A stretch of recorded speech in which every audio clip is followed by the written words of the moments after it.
It's a weekend edition of What to Watch For. I am looking ahead to Saturday's games in the NBA. Michael Bolton. Thanks, Josh. It's Michael Bolton here, and it's time for another episode of the Locked On Fantasy Basketball Podcast. Let's get to it. Let's get to it, indeed.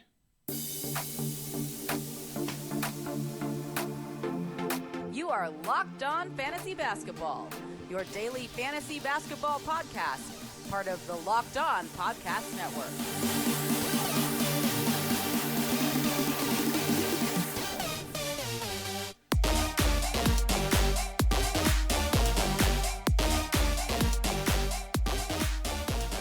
Hello and welcome to the Locked On Fantasy Basketball Podcast, brought to you by Basketball Monster. My name is Josh Lloyd and I am the lead fantasy analyst at basketballmonster.com and at Yahoo Sports Australia. And you can find me on Twitter as always at redrock_Beeble and on Instagram at Locked On Fantasy Basketball. We do these shows across the weekend. I do them 7 days a week over on YouTube. So if you are just hearing this one on the audio feed, I do these little mini What to Watch For shows every day of the week over on YouTube. So let's get into talking about the 6 games at the moment. By the time I'm recording, we've got 6 games that are scheduled for Saturday. That, of course, could change. So let's talk about them right now. The first game we take a look at, the Rockets and the Spurs. And what I've decided to do, because I do these and I write them up and I always look at the teams and I go, oh yeah, remember when those two guys, remember when that guy played for both those teams? And I always come up with funny names. So I'm going to try, I might forget to do this, but I'm going to try to give them some, just give context about players who may have played for both of these teams. And that's why the Rockets and Spurs is the Mario Ely Bowl.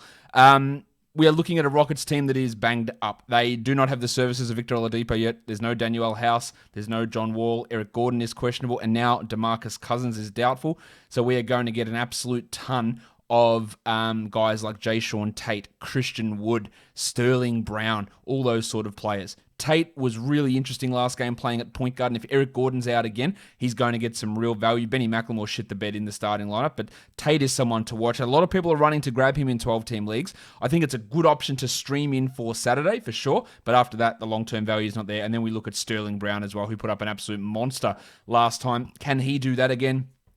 That's, I guess, where the question mark lies.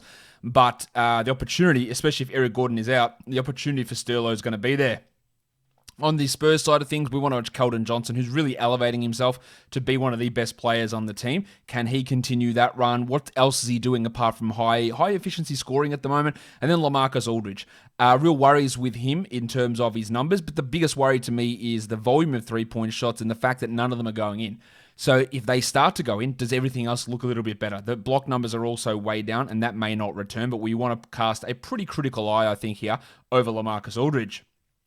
Next up, we've got the Magic and the Nets, the Joe Harris Bowl. You know, Joe Harris was drafted by the Cavs with a second-round pick that originally belonged to the Orlando Magic. The Cavs then, at one point, traded him back to the Magic, and the Magic cut him on the same day, and then the Nets signed him, and look at him now. So this is the Joe Harris Bowl. Cole Anthony played pretty well against the Celtics to start off on Friday's game, but then did fall off somewhat. We want to pay attention to him. I thought his line was all right, but he is going to hurt you in field goal percentage. We're getting pretty close to the 10-day period that I wanted to evaluate him, so give me 1 or 2 more games before I decide to move on. It is looking like a drop, but I'm still holding at this point. While Aaron Gordon, we want to check his role as a distributor.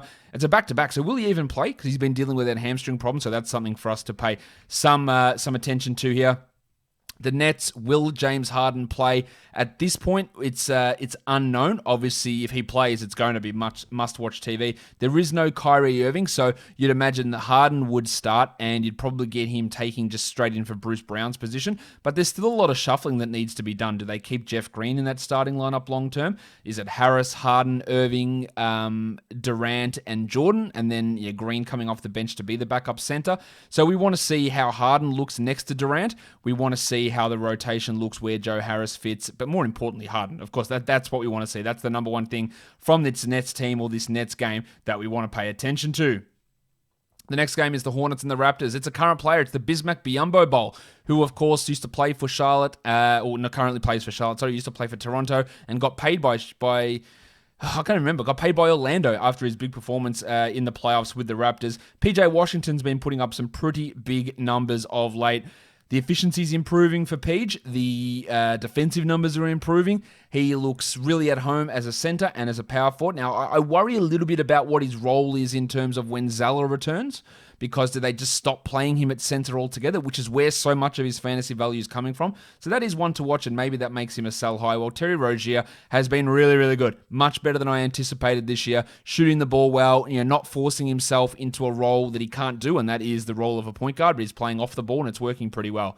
For the Raptors, we want to watch the wiki Chris Boucher. Will he ever start a game? Will he ever not start a second half? It doesn't actually matter whether he starts, because he plays 30 minutes a night. He's a top 30 fantasy player, so let's see him go at it again. Well, for deeper leagues, I think you want to pay some attention to Yuta Watanabe. The bench for the Raptors changes every game in the rotation. Sometimes it's Terrence Davis, sometimes it's Malachi Flynn. Sometimes it is Watanabe. Sometimes it's Johndre Bembry. Sometimes it's, who knows, Matt Thomas has been in there at times. But Watanabe is playing at a high level at the moment, and deeper leagues, at least for the short term, you pay some attention, because the performances of Watanabe are definitely catching my eyes, and I want to watch him again, assuming Nurse actually keeps him in the rotation. Next up is the Pistons and Heat, the Grant Long Bowl. Delon Wright getting a lot of minutes. The shooting has been rough the last couple of games. We don't know about how his role's going to look in this one. We know that Frank Jackson is out, but Derrick Rose is likely to return. So there is an up and downness there, I guess, to see where his position fits and how many minutes he gets. Do they start Wayne Ellington again instead of Josh Jackson? Can he play 30-plus minutes here, Delon Wright? So there are a few questions in that regard. While Sadiq Bey is the other one, who looked like he's trending to like a 25 to 27-minute role, and then was reduced last game again so that the Duke Wayne Ellington could play minutes, which makes no sense to anybody at all, apart from Dwayne Casey. But Bey's a name to watch. I don't think he's got tremendous fantasy upside, but I just want to see his role and how it compares with the guys like Josh Jackson. For the Miami Heat, we want to look at the COVID situation. We know that Jimmy Butler is out, but Bam Adebayo, Mo Harkless, KZ Okpala, Kendrick Nunn, Goran Dragic are all questionable. Tyler Hero has also appeared as questionable with a neck injury. Gabe Vincent, who's been putting up some big numbers, is also questionable. So does this game even continue? Because if Haslam Adebayo, Harkless, Okpala, Hero, Vincent, Nunn, Dragic are all out, then this game does not continue. So there is a real worry there. And then see how Hero looks if he does play, and with no Jimmy Butler, because he has continually played pretty well in games that Jimmy hasn't been there. Next up, it is the 76ers and the Memphis Grizzlies, the Jared Bayless Bowl. Shake Milton was amazing against the Heat. Can he do that again? How much does he play? Does Tyrese Maxey start? Does Shake Milton start? What does it mean for when Seth Curry returns? I just want to pay. One thing again about Milton, though, his assist numbers have been improving. They've been pretty good of late, and that's a key part for him to maintain value. So he is a really excellent stream. I'd probably stream him ahead of Maxey at this point. And I also want to see Isaiah Joe, who had some good defensive moments. He's hitting the three ball pretty well. Can he remain in the rotation? For the Grizzlies, are we going to get Ja Morant back? He was a chance to play on Friday. That game was then postponed. So is this the return? And what does that mean for guys like Tyus Jones, Grayson Allen, Desmond Bane, and the wave pool, D'Anthony Melton, who's been putting up some pretty good numbers? How does that continue when Morant is there? I think that's a pretty significant question that needs to be answered, but it is one that maybe we'll get some sort of indication of in this game here against Philadelphia. The last game of the day is the Hawks and the Blazers. It is the Stacey Augmon Bowl. John Collins, Jesus, I want to watch everything on this Hawks team because they are rough at the moment. Collins is struggling, and as I'll continue to say, I think it might get worse. Gallinari's not playing. We had the first game of Onyeka Okongwu today. So if Capella and Okongwu are going to play all the center minutes, and then Collins is going to come in and Gallinari is going to play power forward minutes, what the hell does John do? You look at him and go, yeah, it's a buy low, but maybe it's a sell high. I don't know. I want to see how he looks because their body language is terrible. We knew they brought a whole bunch of players in. It didn't all seem to make sense at the time, and part of the query I had was like, all right, you brought all these guys in, but how do the minutes work? How do the touches work? And that hasn't even been a problem because everyone's been injured. We haven't seen Chris Dunn at all. Gallinari's played half a game. Bogdan Bogdanovic is out, so it's not even that. So there's something else going on here, and Trae Young's, of course, a big focus. Also want to watch DeAndre Hunter because, he's been outperforming expectations this year. Friday's game, he was a little bit worse than, or a little bit back to last year's numbers. So let's see how he looks. For the Blazers, of course, Yusuf Nurkic is out. So does Enes Kanter start, and what sort of playing time does he get? And how much do they go to the Robert Covington at center lineups? That is going to be key for Covington to return some of his value. He lost all of his block numbers, and his shooting numbers fell off completely. But if he plays more at center, the blocks will go up, And I think the field goal percentage will go up as well, and that could resurrect him back to being a 12-team league player, because let's be honest, he's not at the moment.